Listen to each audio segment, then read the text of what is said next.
I'm Clyde Butcher. Welcome to the Big Cypress Swamp.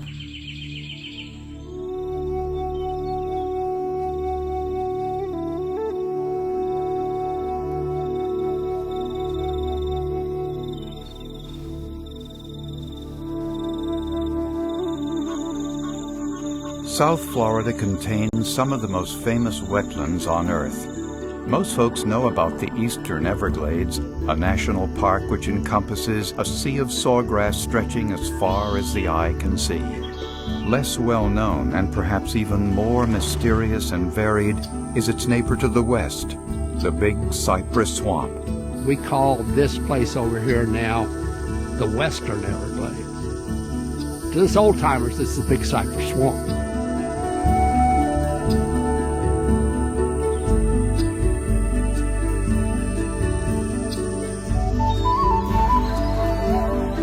During the summer storms, Lake Okeechobee would spill over its lower bank. This was the beginning of what author Marjorie Stoneman Douglas called the River of Grass.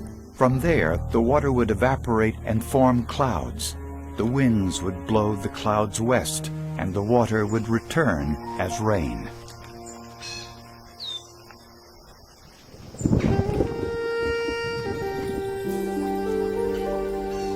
We're primarily a rain-driven system, so hydrologically we're fairly pristine, and we're also important because of the water flowing off the land here and out into the 10,000 islands and neighboring Everglades National Park, the very purpose why Big Cypress National Preserve was created.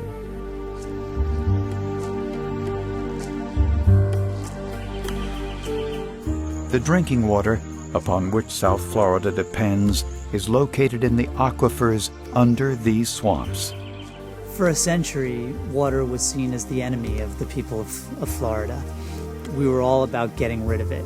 How can we drain it? How can we dike it? How can we squirt it this way when we don't want it? How can we capture it? How can we suck it out of the Everglades and out of the aquifers so that we can grow our civilization?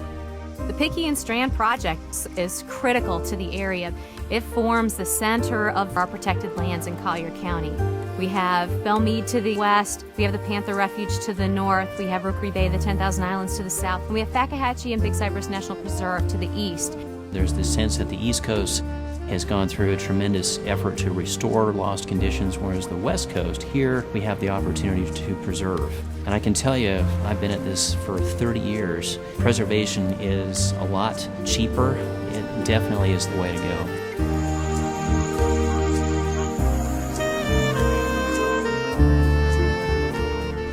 One of our most famous residents is also our most threatened, the Florida panther. The panther is not the only charismatic inhabitant of Big Cypress.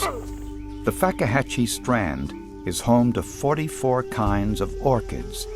Most mysterious of all is the ghost orchid. When you look at this beautiful white flower dangling from a flower spike coming out of these fruits, I was just in awe of it, and I fell in love. The Fakahatchee is the largest strand swamp within the Big Cypress Swamp system. Basically, strand swamps are elongated channels or shallow valleys in the limestone that have been eroded over the past 5,000 years. Leroy Henaheho Osceola, a descendant of the famous chief, and his wife Cassandra, are raising their family in Big Cypress. We're trying to keep our identity strong so outside people don't tell us and come to us and tell us who we are. Osceola is also a traditional craftsman. In his gallery on the Tamiami Trail, he creates silver jewelry and wooden sculptures.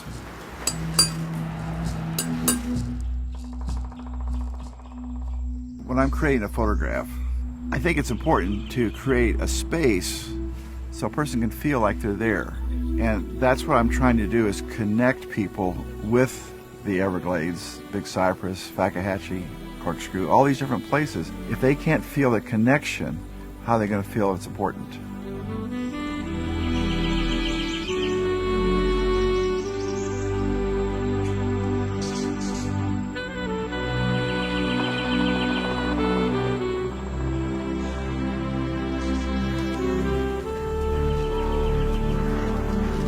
The whole thing, was like visiting visiting the Garden of Eden for a 15-year-old boy.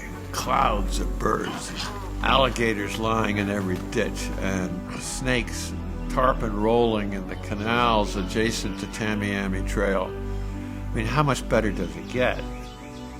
We just couldn't live without going to the Glades, going to the Big Cypress, going to the Bay. It made your heart sing. It enriched us. It made us more than we were. It was great.